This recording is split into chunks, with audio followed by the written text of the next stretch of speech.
اس میں بھی ہے یہ روایت، اور اصل کتاب وہی ہے اور اس میں نقل کیا گیا اس سے۔ تو معراج کی رات سرور کائنات شاہ موجودات صلی اللہ تعالی علیہ وآلہ وسلم نے جو بعض عورتوں کے عذاب کے ہولناک مناظر ملاحظہ فرمائے، ان میں یہ بھی تھا کہ ایک عورت بالوں سے لٹکی ہوئی تھی اور اس کا دماغ کھول رہا تھا۔ سرکار صلی اللہ تعالی علیہ وآلہ وسلم کی خدمت سراپا شفقت میں عرض کی گئی کہ یہ عورت اپنے بالوں کو غیر مردوں سے نہیں چھپاتی تھی۔ آج اسکوٹر پر چٹیاں لہرا رہی ہوتی ہے اور جا رہی ہوتی ہے، غور کر لیجئے، بلکہ یہ پتلا پتلا جو دوپٹہ رسمی ڈال لیتی ہیں اس میں سے بھی بال نظر آ رہے ہوتے ہیں۔ موٹی چادر ہونی چاہیے جس سے بال چھپے، جھلکے نہیں، چمکے بھی نہیں بال۔ تو بہرحال یہ کہ غیر مردوں سے نہ چھپانے کا عذاب، بال نہ چھپانے کا عذاب آپ نے سنا۔ ایک عورت بالوں سے لٹکی ہوئی تھی اور اس کا دماغ کھول رہا تھا، یہ آپ کو دکھایا گیا کہ یہ وہ تھی جو اپنے بال غیر مردوں سے نہیں چھپاتی تھی۔ یہ الزواجر سے لی گئی ہے اور اس کا ترجمہ جہنم میں لے جانے والے اعمال، 2 حصوں میں مکتبۃ المدینہ نے شائع کیا۔ یہ پڑھنے والی کتاب ہے، آپ پڑھیں، انشاءاللہ آپ کو بہت معلومات ہوگی اور بہت سارے گناہوں سے بچنے کا ذہن مل جائے گا انشاءاللہ۔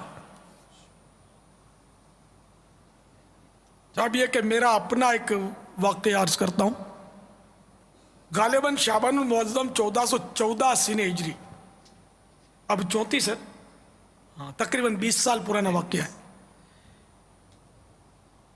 تو شعبان المعظم، غالباً شعبان المعظم 1414 ہجری کا آخری جمعہ تھا۔ رات کورنگی باب المدینہ کراچی میں منعقد ہونے والے ایک عظیم الشان سنت مرے اجتماع میں ایک نوجوان سے صغیر مدینہ عفیہ عنہ کی ملاقات ہوئی۔ اس پر خوف طاری تھا۔ اس نے کچھ اس طرح حلفیہ یعنی قسم کھا کر بیان دیا کہ میرے ایک عزیز کی جوان بیٹی اچانک فوت ہو گئی۔ جب ہم تدفین یعنی دفن کرنے سے فارغ ہو کر پلٹے تو مرحومہ کے والد کو یاد آیا کہ اس کا ایک ہینڈ بیگ جس میں اہم کاغذات، امپورٹنٹ ڈاکیومنٹس تھے، وہ غلطی سے میت کے ساتھ قبر میں دفن ہو گیا ہے۔ چنانچہ بامر مجبوری دوبارہ قبر کھودنی پڑی۔ جو ہی قبر سے سل ہٹائی، خوف کے مارے ہماری چیخیں نکل گئی، کیونکہ جس جوان لڑکی کو ابھی ابھی ہم نے ستھرے کفن میں لپیٹ کر سلایا تھا، وہ کفن پھاڑ کر اٹھ بیٹھی تھی، اور وہ بھی کمان کی طرح ٹیڑھی۔ اس کے سر کے بالوں سے اس کی ٹانگیں بندھی ہوئی تھی اور کئی چھوٹے چھوٹے نامعلوم خوفناک جانور اس سے چمٹے ہوئے تھے۔ یہ دہشتناک منظر دیکھ کر خوف کے مارے ہماری گگی بند گئی اور ہینڈ بیگ نکالے بغیر جوتوں مٹی پھینک کر ہم بھاگ کھڑے ہوئے۔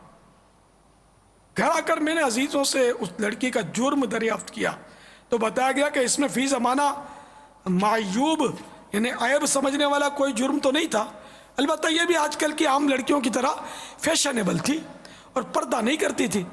ابھی انتقال سے چند روز پہلے رشتہ داروں میں شادی تھی تو اس نے فیشن کے بال کٹوا کر بن سنور کر عام عورتوں کی طرح شادی کی تقریب میں بے پردہ شرکت کی تھی۔ اے میری بہنوں صدا پردہ کرو، تم گلی کوچوں میں مت پھرتی رہو، ورنہ سن لو قبر میں جب جاؤ گی سانپ بچھو دیکھ کر چلاؤ گی۔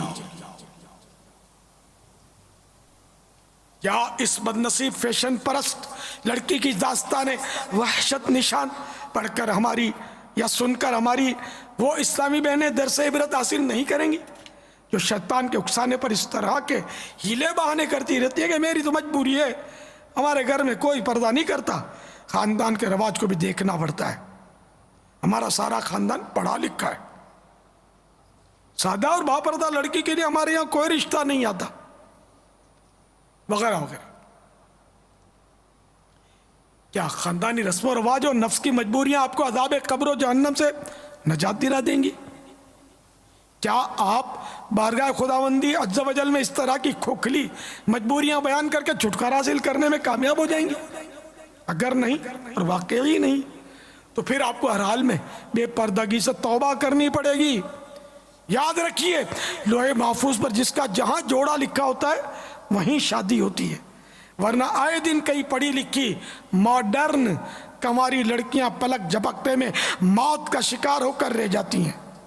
بلکہ بعض اوقات ایسا بھی ہوتا ہے کہ دلہن اپنی رخصتی سے قبل ہی موت کے گھاٹ اتر جاتی ہے اور اسے روشنیوں سے جگمگاتے خوشبوئیں مہکاتے حجرہ عروسی میں پہنچانے کے بجائے کیڑے مکوڑوں سے لبریز تنگ و تاریک قبر میں اتار دیا جاتا ہے۔ تو خوشی کے پھول لے گی کب تلک، تو یہاں زندہ رہے گی کب تلک۔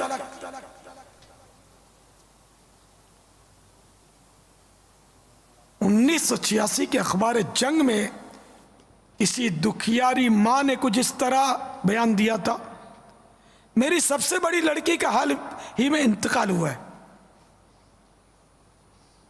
اسے دفن کرنے کے لیے جب قبر کھودی گئی تو دیکھتے ہی دیکھتے اس میں 50-60 سانپ جمع ہو گئے،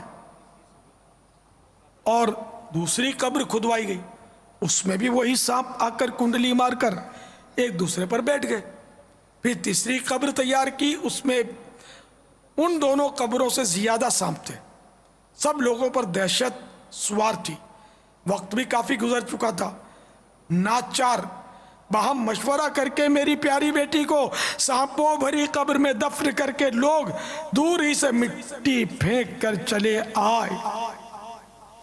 میری مرحومہ بیٹی کے ابا جان کی قبرستان سے مکان آنے کے بعد حالت بہت خراب ہو گئی، اور وہ خوف کے مارے بار بار اپنی گردن جھٹکتے تھے۔ دکھیاری ماں کا مزید بیان ہے کہ میری بیٹی یوں تو نماز اور روزے کی پابند تھی، مگر وہ فیشن کیا کرتی تھی۔ میں اسے پیار و محبت سے سمجھانے کی کوشش کرتی تھی، مگر وہ اپنی آخرت کی بھلائی کی باتوں پر کان دھرنے کے بجائے الٹا مجھ پر بگڑ جاتی اور مجھے ذلیل کر دیتی تھی۔ افسوس میری کوئی بات میری نادان ماڈرن بیٹی کی سمجھ میں نہ آئی۔ ہو سکتا ہے شیطان کسی کو وسوسہ ڈالے گی، یہ اخباری واقعہ کیا معلوم سچا بھی ہے یا نہیں، بالفرض یہ غلط بھی ہو، تب بھی غیر شرعی فیشن پرستی اور بے پردگی کی کوئی فضیلت بھی تو ثابت نہیں کر سکتا۔ حدیث پاک میں ناجائز فیشن کا عذاب ملاحظہ فرمائیے۔ سرکار مدینہ صلی اللہ تعالی علیہ وآلہ وسلم کا فرمان عبرت نشان ہے: میں نے کچھ لوگ ایسے دیکھے جن کی کھالیں آگ کی قینچیوں سے کاٹی جا رہی تھیں۔ میرے استفسار پر بتایا گیا یہ وہ لوگ ہیں جو ناجائز اشیاء سے زینت حاصل کرتے تھے، اور میں نے ایک گڑھا بھی دیکھا جس میں سے چیخ پکار کی آوازیں آ رہی تھیں۔ میرے دریافت کرنے پر بتایا گیا یہ وہ عورتیں ہیں جو ناجائز اشیاء کے ذریعے زینت کیا کرتی تھیں۔